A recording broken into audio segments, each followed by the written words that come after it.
उत्तर प्रदेश के मेरठ में एक रिटायर्ड बैंक कर्मचारी के साथ 1,73,00,000 रुपए का फ्रॉड हुआ। ठगों ने लगभग 4 दिनों तक बैंक कर्मचारी को डिजिटल अरेस्ट रखा। इसके अलावा उत्तर प्रदेश के सोनभद्र में एक महिला को साइबर अपराधियों ने 48 घंटे तक डिजिटल अरेस्ट कर रखा और 2 लाख रुपए की ठगी कर ली। अब ऐसे में सवाल उठता है कि आखिर लोग डिजिटल अरेस्ट कैसे हो जाते हैं और क्यों ठगों का फोन नहीं काट पाते। डिजिटल अरेस्ट के जरिए साइबर ठग आसानी से लोगों को अपना शिकार बना रही है। देश भर में कई लोग इसका शिकार बन चुके हैं। डिजिटल अरेस्ट से बचने के साइबर एक्सपर्ट्स कई सुझाव देते रहते हैं।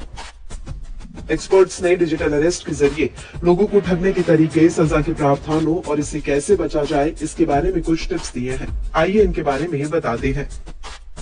क्या है डिजिटल अरेस्ट? डिजिटल अरेस्ट में किसी शख्स को ऑनलाइन माध्यम से डराया जाता है कि वह सरकारी एजेंसी के माध्यम से अरेस्ट हो गया है, उसे पेनल्टी या जुर्माना देना होगा। डिजिटल अरेस्ट एक ऐसा शब्द है जो कानून में नहीं है, लेकिन अपराधियों की इस तरह के बढ़ते अपराध की वजह से इसका उद्भव हुआ है। डिजिटल अरेस्ट के मामले में लोगों को कैसे फंसाया जाता है? इसमें ठगी करने के 4-5 तरीके होते हैं।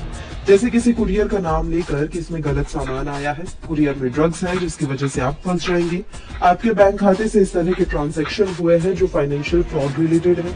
मनी लॉन्ड्रिंग, एनडीपीएस का भय दिखाकर अधिकतर उन लोगों को फंसाया जाता है जो पढ़े लिखे और कानून के जानकार होते हैं।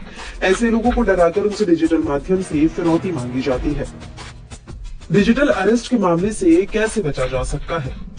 लोगों को इस बात का ध्यान रखना चाहिए कि कोई भी सरकारी एजेंसी ऑनलाइन तरीके से पूछताछ नहीं करती है। सरकारी एजेंसी सिर्फ फिजिकल तरीके से पूछताछ करती है। अगर किसी के साथ इस तरीके की घटना होती है तो वह 2 तरीके से इसे रिपोर्ट कर सकता है। साइबर फ्रॉड के हेल्पलाइन नंबर या फिर ईमेल के जरिए शिकायत दर्ज कराई जा सकती है। इसके अलावा आप स्थानीय पुलिस को भी शिकायत दे सकते हैं। अगर आप पुलिस को 1 घंटे के भीतर सूचना देते हैं तो ट्रांसफर किए गए पैसे को वापस पाने की संभावना रहती है। क्या डिजिटल अरेस्ट में कोई सजा का प्रावधान है? इस मामले में बहुत तरह की सजा हो सकती है।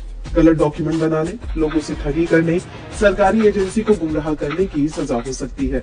इसके अलावा मनी लॉन्ड्रिंग हो रही है, उसकी सजा, आईटी एक्ट के तहत सजा, ट्राई के कानून के तहत गलत सिम कार्ड देने की सजा का प्रावधान है। हालांकि इसमें दिक्कत यह है कि जो लोग पकड़े जाते हैं वह निचले स्तर के प्यादे होते हैं और जो मुखिया होते हैं वह विदेश में बैठे होते हैं।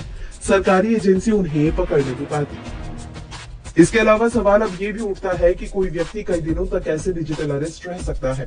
दरअसल ठगों का जाल ऐसा होता है कि व्यक्ति डर जाता है।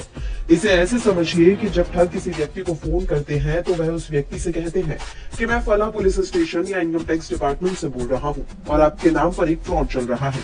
इसके बाद ठग उनसे कहता है कि हम आपको वीडियो कॉल कर रही है और आप तब तक हमारे अधिकारियों के सामने बैठे रहेंगे जब तक कि हमारी टीम आकर आपसे पूछताछ न कर ले।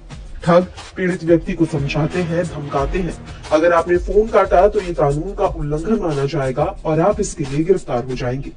सबसे बड़ी बात कि वीडियो कॉल के दौरान व्यक्ति को ऐसा दिखाया जाता है जैसे उसे सच में किसी पुलिस स्टेशन से ही फोन आया है। इसके अलावा व्यक्ति को लगता है कि अगर उसने कुछ किया नहीं है और सामने से कोई अधिकारी उसे सिर्फ कैमरे के सामने रहने को कह रहा है तो क्या दिक्कत है। इसके अलावा कुछ लोग पुलिस के डर से भी कैमरे के सामने से नहीं हटते। यही वजह है कि लोग डिजिटल अरेस्ट का शिकार बन जाते हैं।